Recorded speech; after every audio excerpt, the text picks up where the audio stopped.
Yo, what's up, Brooks? What's going on?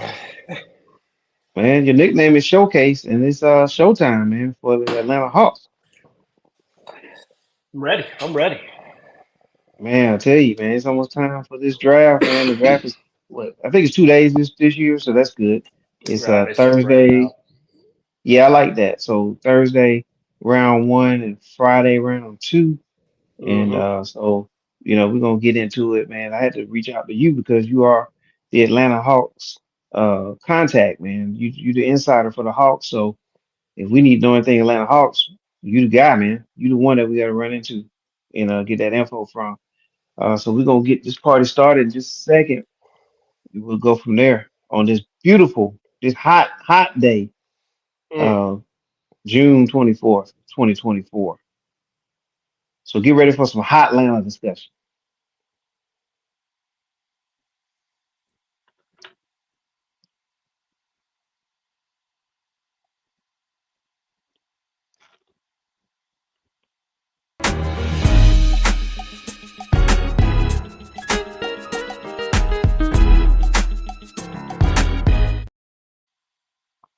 Yes, we're back. Welcome to 411 Sports World.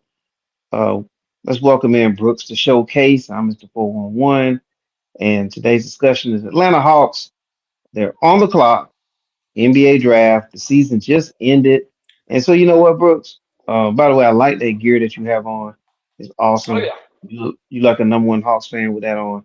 And my son would be proud of you for wearing that gear there. But Yeah. Yeah. This the alternate, the MLK Ultimate uniforms, man. You can't really beat that, man. I just don't even know yeah, why. Just give them, just bring them back, make them permanent. Come on. it's awesome, man. I love it. And Yeah. it's fitting for the team, the area they play every day on MLK, and they play at home on MLK every year, so that's good too. So Yep. you can plan for that, which is awesome. I think they played the Spurs this year, so that's a good opponent to have. Wimbygnana in town. That's a good attraction there for that type of game that day. But we're gonna talk about the draft, man, to see if the Hawks can get their own version of Wimbygnana.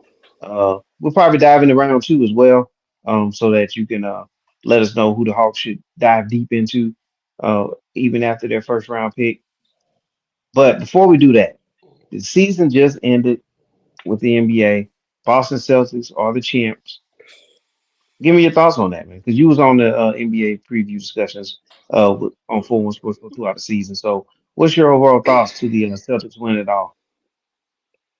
I mean, the biggest thing to me about the Celtics versus the Mavs, it's just the type of offense that the Celtics run. They share the ball. The ball moves. They obviously they can go one on one with guys like Tatum and Brown. Uh, but it was more brand of team basketball. And you look at you know the Mavs, and of course Luca can get hot, Kyrie can get hot. They can carry the team, and they carried the team all the way to the finals. But when it comes down to it, I think that's the difference. It was too easy for a good defensive team like the Celtics to game plan against the Mavs, who just got two guys who just want to go one on one, right? Yeah, So that's what I thought it came down to. That the Celtics have so many weapons out. You got Tatum, you got Brown, but you got so many other weapons. Derek White, Drew Holiday had a really good series. Porzingis was hurt, but when he's in there, he gives them a lot of offensive versatility, and I think that's the difference. They just Celtics have too many weapons on the offensive side, and the Mavs just didn't. And I think again, good defensive team in the Celtics, they're going to be able to stop if you only got if you're so one-sided offensively, rely heavily hmm on these two guys. I mean, it's easy for a defense to game plan, especially a defense the caliber of the Celtics. I mean, I think that's what it came down to. yeah, absolutely. Shout out to Surge Sports as well. We're on the simulcast with Surge Sports. So everybody over there that's checking us out in the Northeast, Surge Sports, we appreciate it. We down here in the hot Georgia, cooking, but I'm hearing it's hot. It's a heat wave across the nation. but it's nothing like that Georgia Heat. And Mm. or maybe some people in Florida might say that Florida Heat, but nonetheless it's hot down here, guys. But yeah, man. So yeah, Boston. Congratulations to them. And it's just like you said, man. They just had too many weapons, too many different places. They can beat you in many different facets.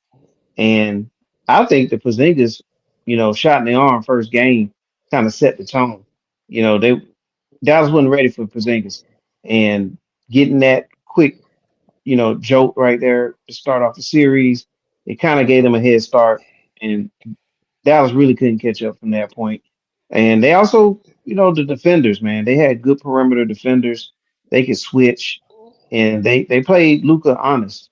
And Luca's going to get numbers. He's going to get numbers, but if you play honest, and for the most part, he didn't parade to the line and things like that. They took away the alley oops too that the Dallas Mavericks were getting in the first three rounds, and that was a main factor too. Going back to what you said, they had two main scorers, and that was about it. But those other guys were feeding off those alley oops, those quick finishes, and Boston just wouldn't give it to them. Wouldn't give enough of those away. And so, congratulations to the Celtics. And we're on now to the draft. Now, Boston, they benefited from the draft 2 years in a row. And believe it or not, man, there was four picks in the same order, back to back years. I think it was Philly with first pick, Lakers second, Boston third, and off the top of my head, I think it was Phoenix number four. Two straight seasons, and both seasons, Boston with the three pick ended up with Jalen Brown and Jason Tatum. So we know the draft can help you get places. Atlanta Hawks, man, let's shift gears. What do the Hawks need, man? So the Hawks can become that Eastern Conference contender down the line. Yeah, I mean, their needs are mostly on the defensive side. Um, they need again, and there's a lot up in the air because the Hawks they're gonna make moves. They're gonna indications are they're gonna either get rid of Trey, get rid of Dejounte Murray, or even both of them, man, just blow it up completely. Wow. So I mean, it's going to be one of those things. So you got to think about, you know, the odds have been shifting. Alex Sarr, we talked about him earlier, was kind of the guy early on. The kind of projected number one pick. But now, if we look at the odds, if you look at the betting odds, this guy Zachary Richard is now kind of the odds-on favorite. And you think about him, he's a 6'9" wing, so he really fits whether or not, whoever you get rid of, DJ or Trey, like he's going to fit. He's a 6'9" wing. Hunter's probably going to be thrown out there too. You know what you got in him. So he's kind of the guy now that the odds-on betting favorite. And again, he's a little raw offensively. On occasions, he is he's got the size, obviously 6'9". His reach doesn't have the reach. His wingspan's not even 7 foot. But he's a fluid athlete, can move. You know, offensively, again, he's only averaged 11.1 points in his France professional league. Shot 38% from three, so that's not terrible. Yeah. So the offense is going to be a little bit raw, but it looks like that may be who they're targeting. So wings, big long wings are something every NBA team needs. And I think we may be moving on from Hunter. So that may be a good young replacement once you get rid of Hunter. I think the other guy they're looking at will be Klingon, and we've talked about him before. And this is more if you want to keep, especially if you want to keep Trey, right? You need that long center shot blocker who can make up for, who can clean up from, Trey's, liabilities on the defensive end. And Klingon fits that bill. He averaged over 2 blocks a game this season. You know what you got in him. And he's one of those guys. And I was listening to a podcast, Bill Simmons and Ron Russillo talk about this. Mm-hmm. This draft is full of people with potential who may pass, at some point in their careers past that of Clingan, but you know what Clingan is right now. He's got great Right. hands. He's a good finisher. He's got an amazing shot blocker. When he came back, he took him a little time to come back this season and get over his injury. Once he did, you think about his NCAA tournament run. I mean, he was dominant. He could be a dominant defensive player. And you talk about somebody, if you can catch the ball and you can finish as a big, Trae Young's going to find you. So he's a really good fit with Trae. And I think you know what you have. You have a solid starter in Clingan who's going to be a menace on the defensive end. Time will tell if his offensive game can round out. But I think there's a safety in picking Clingan, maybe even trading down for him. If you can, if you think you can get him at a later thing and get something for that number one pick, that might be an option. Or again, the big boards for this draft are all over the place. So Yeah. Clingan may go higher than we think he is. I mean, a lot of people value what he brings, and like I said, he is. What you have in him more so than these younger guys like Sar, like Rashir, who I just talked about. Right. So I think that's who I would target. The more I read into Sar, he is so raw. Didn't even average over 10 points a game in his France league. He's got all the tools is there as far as the body type. He actually has a good handle for his height. But especially on the offensive end, man, he is going to be a work in progress. So I would definitely move on from Sar. I don't think that's the fit initially. Again, maybe so. The more I read into it, the more I just think he's too much of a project. But again, if the Hawks want to move on from both Trae and DJ, then maybe they do take a chance on a guy like Sar and go more of the developmental route and blow it all up and give him time to develop. So. Yeah, that's it's interesting, man. And the thing is, Brooks, the Atlanta Hawks, right? The last time they had the first round draft pick was back in the 70s, and they actually drafted a great player in David Thompson. Have to Mm-hmm. dig into the research to find out why they didn't keep him, because he was an amazing player. Um, he was a Dwayne Wade type player. It just it just seems like the year that the number one pick falls in the Atlanta Hawks lap. There's not a clear cut number one. There's And not. even with not being a clear cut number one, it's not like this major choice between two monsters. It's like we don't know what the players may turn out to be. Like they could turn out to be a true number one, or they could turn out to be a true number eight. You know what I mean? A solid player, which you probably could have got at number eight anyway in most drafts. So with that said, man, like I know you touched on a little bit about Trey Young, touched on a little bit about Murray. Should the Hawks move these gentlemen? But looking at what happened with Boston, and they kept their core players together through the thick and thin. Mm-hmm. Ultimately, should the Hawks just keep these two guys and then draft somebody to go along with them? I mean, you just got too big of a sample size at this point with those two together, saying it doesn't work. Um, Especially on the defensive end. It's just not a good fit on the defensive end. So I say no. Um, and also considering what you gave up to get Murray, you know, uh, I think you need to make a move and get some of your draft capital back. No, I don't suggest you move both of them. I think that if there was a more clear cut number one guy in this draft, then maybe you do blow it all up, get all you can, draft Hmm. another franchise cornerstone, and move forward. But not with this draft. You can't. I mean, I think that would be a mistake. Especially you think about, as attractive a destination as Atlanta is, we're never going to be that, or we've yet to be that free agent destination. For the high end free agents. So you got to consider that when you think about trading both of them away. you know, Yeah. uh, you definitely got to consider that. You got to keep one of them. Just I just want a vision. Like I don't, you know, I think you can safely move on from Trey, and Trey's had his years. He had that one good run, but he hasn't really been able to do anything since. He's by all accounts, he seems like he's hard to play with.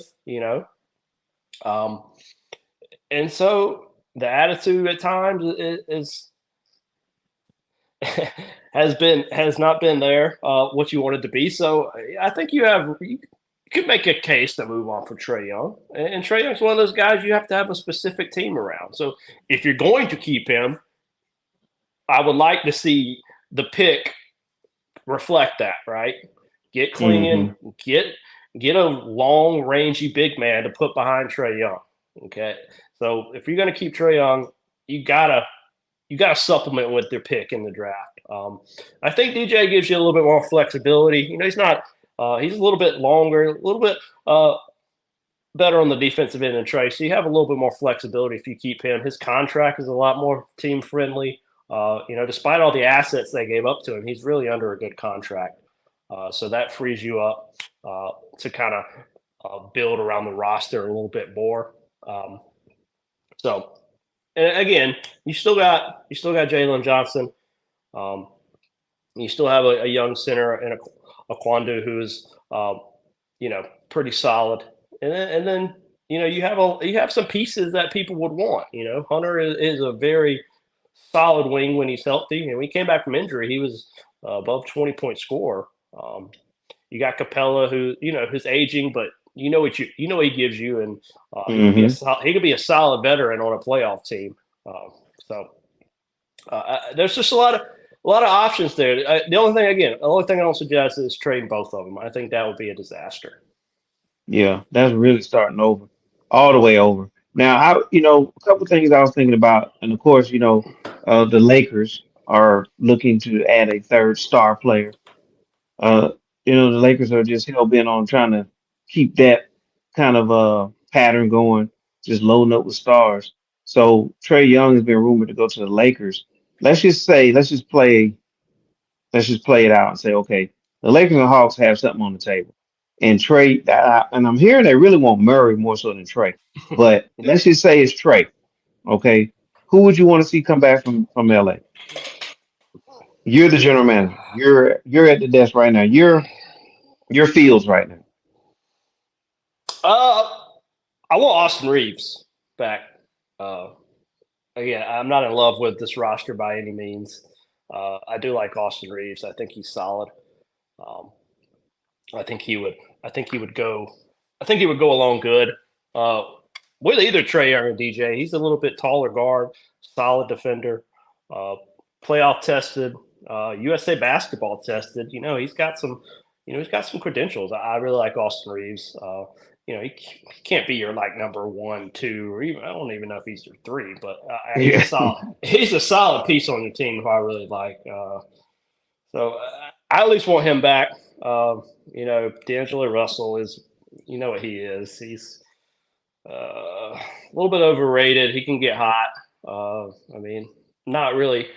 Again, he's about the only one. I don't mind Rui Hachimura. I think he's versatile, and again, under the right role, I like him because of his size and his ability to make shots at his size and move. So I like that.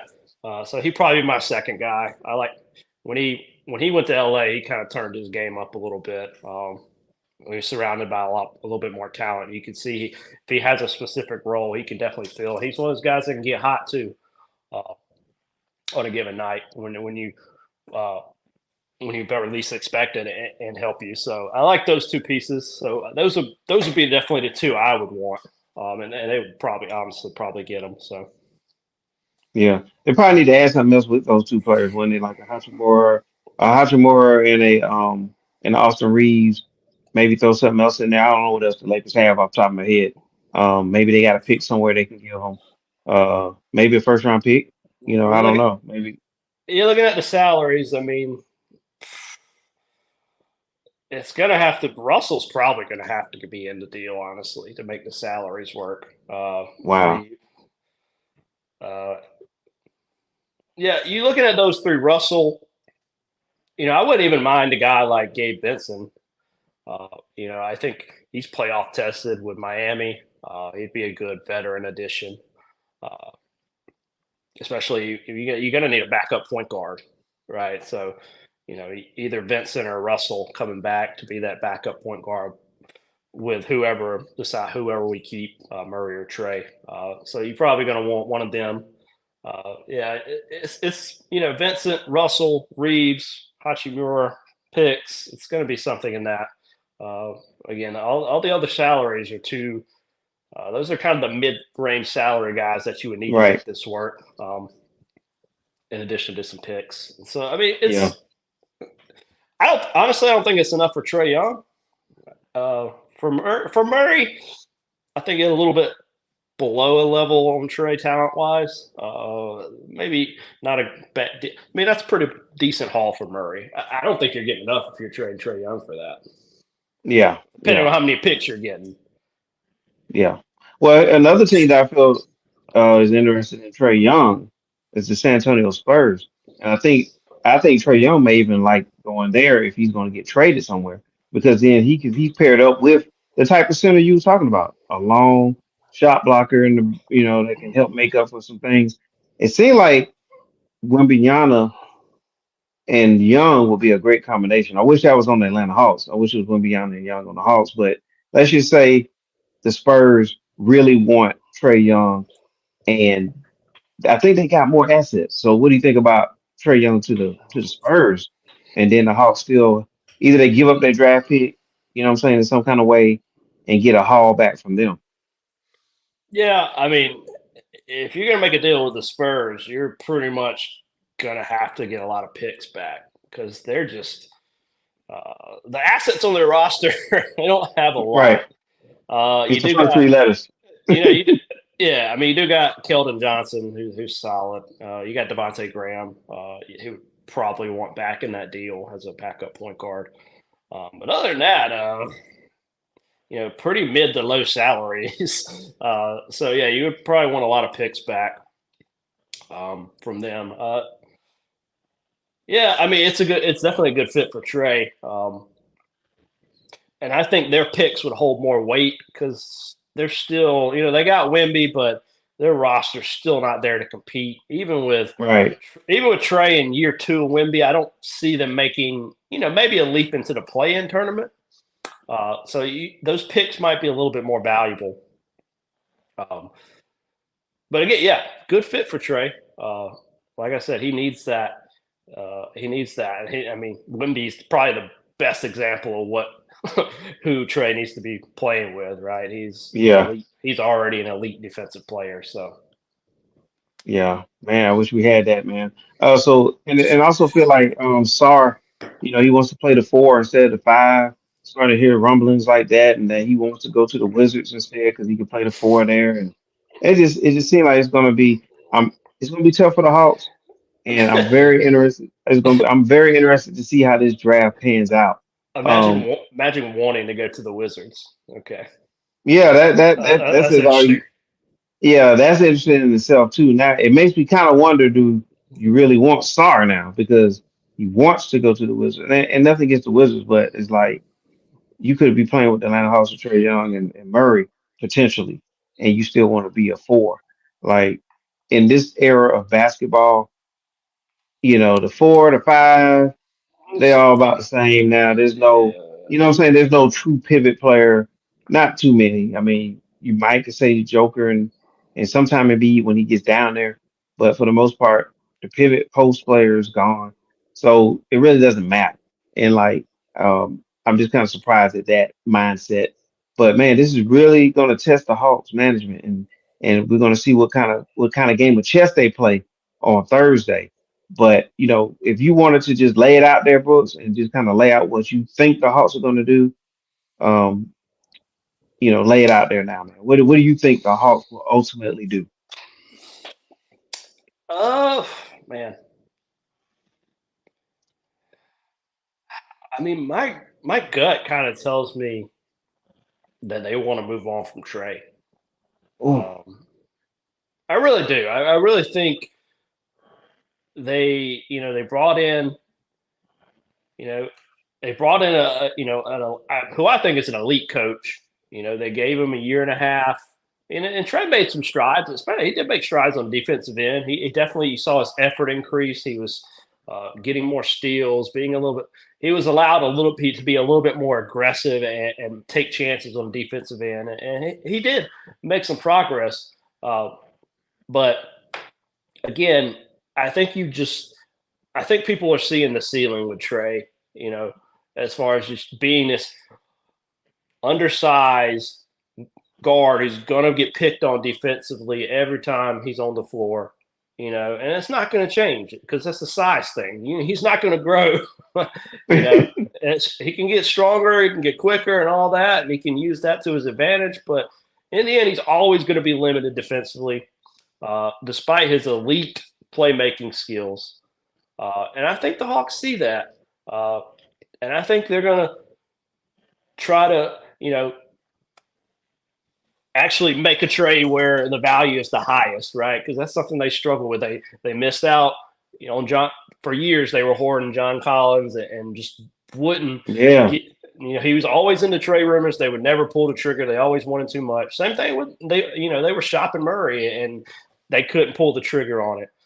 If they're going to do this, they finally need to pull the trigger when the value is the highest because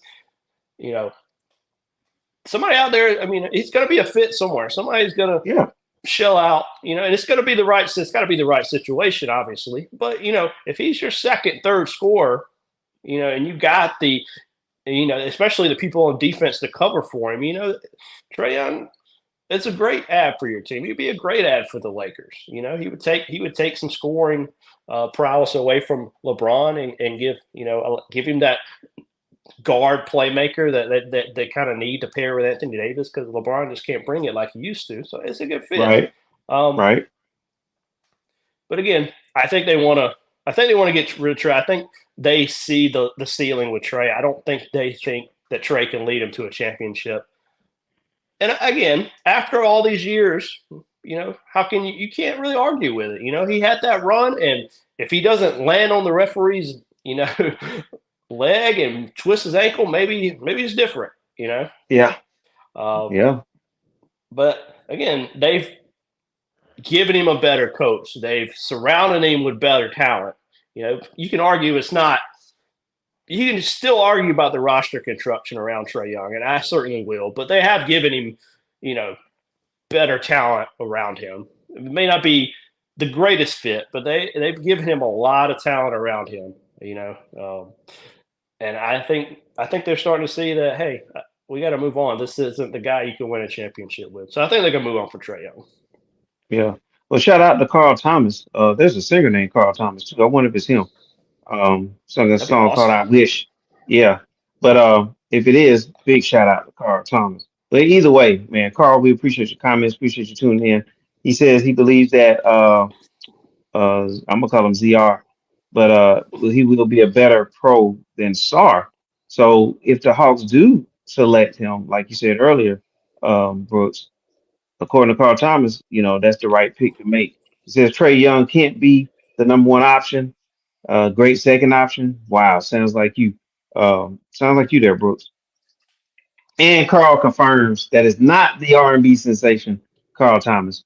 But either way, we're good with it. We wish it was though. Like I said, Rashard is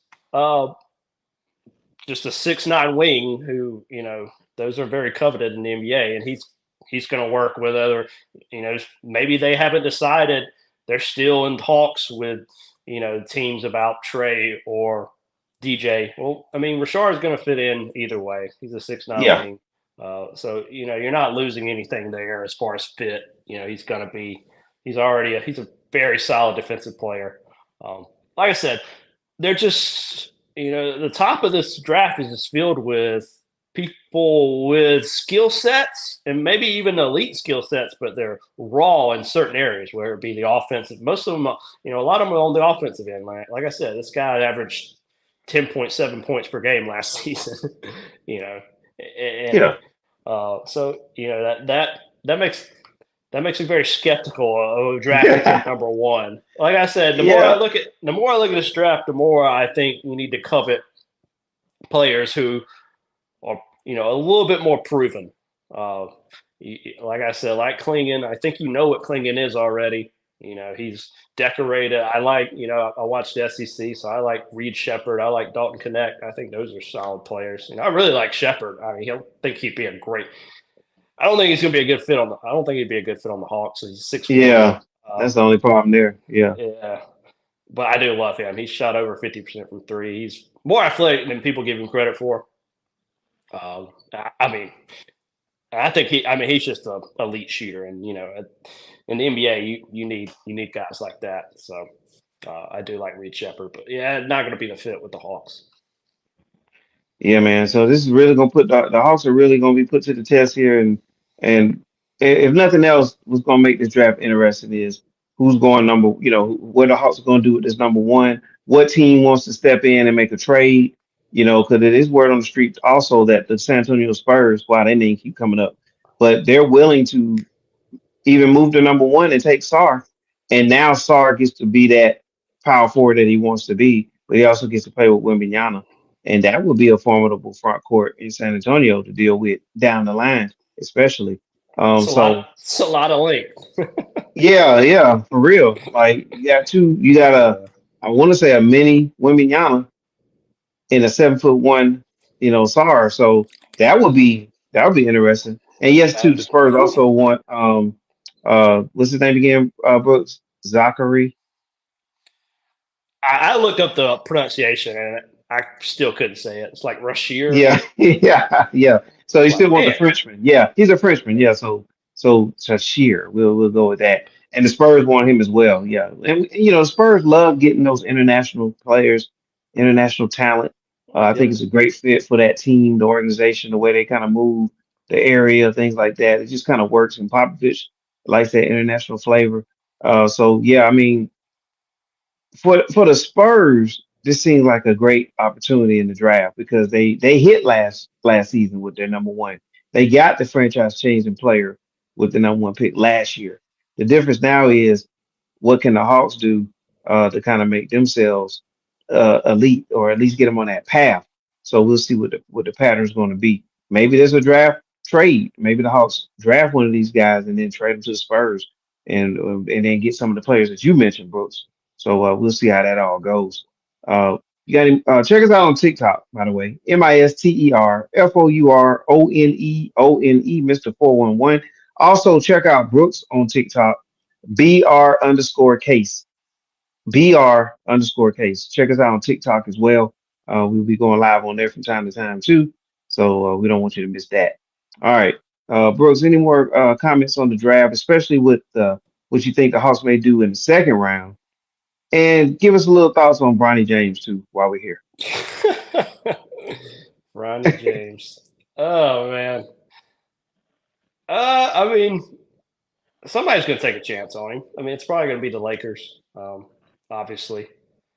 Um, I mean, I think any basketball fan could tell you he probably. I mean, just looking at pure talent, he should be drafted, right? I mean, I watched the game where he came off the bench. I didn't even know he was playing. So, I mean, it's kind of that. Uh, but again, his dad's LeBron James, so some team's gonna take a chance on him. So Yeah, I think it. that's my feelings. Probably gonna be the Lakers. Yeah. As yeah, go Go ahead. ahead. As far as the Hawks, go ahead. As far as the Hawks second round, what you think?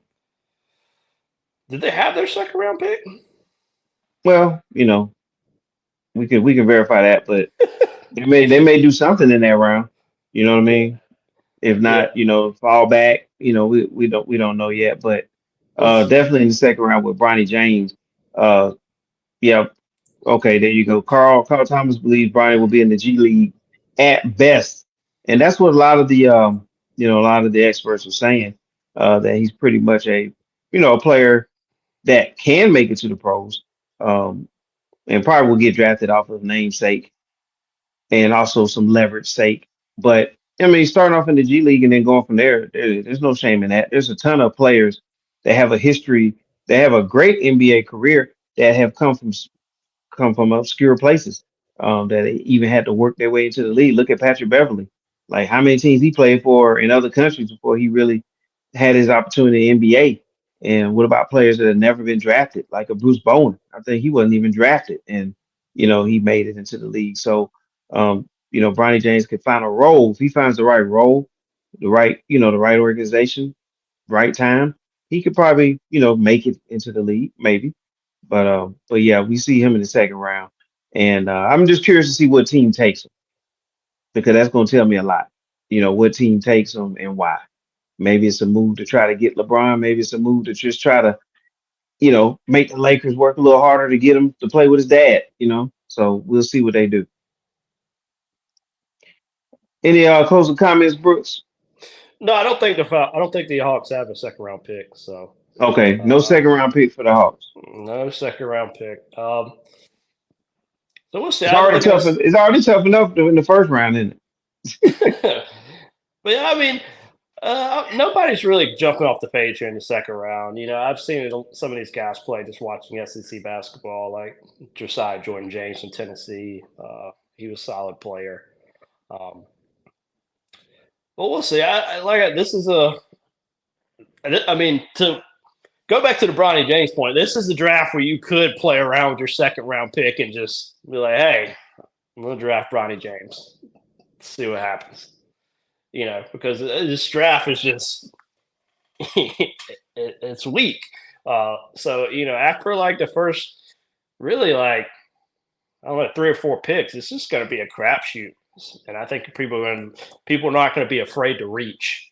Uh, it? Yeah, yeah, I do from the watching the NCAA tournament, I like Terrence Shannon Jr. Also, he's a little bit higher prospect, maybe sneak into the first round. Uh, but I like him as well. Um, but yeah, I mean,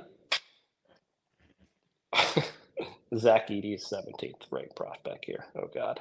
17. Yeah, Oh man, God. it's crazy, man. This is gonna be a interesting draft, but it's gonna be a great day for the ones that for the players that participate in the draft. It's life changing, and congratulations to them on that. But it does feel like this draft is gonna be one of those drafts where you're pretty much kind of filling gaps. You're trying to get players that can fill a role for you, and luckily, maybe one or two pop. You know what I'm saying? Become something that you don't expect. Hopefully, in the Hawks case, that becomes true. But for the most part, I feel like it's a draft where you can get a good player to do something for your team, not necessarily be a franchise player. But we'll see. That's the beauty of the sport that we just really don't know until we know. Yeah, I think Uh, if you come out of this draft with a starter, you've done a good job. I just don't see, there's a lot of guys with potential down the road to maybe be a upper tier player, make an all star game, but I just don't see that game changing player. That's why, like I said, my takeaway from this draft is, you know, look at some of the proven guys. You know what they're going to be. Like Reed Shepard's going to come in the league and shoot the lights out. You know this. You know Klingon's going to come in and immediately with his length and reach, be be someone, be a contributor on the defensive end. So I'm looking at guys like that, and I think you should be coveting people like that. Um, that you know what they're going to be, because the rest of these guys just they're raw and they're going to need time to develop, and you just don't know what that ceiling is for some of these guys like Sar, like Rashard. Somebody like Cody Williams from Colorado, who's huge but also 19 years old as well and raw. So that's what I think. yeah. Okay. Well, I mean that's what it is.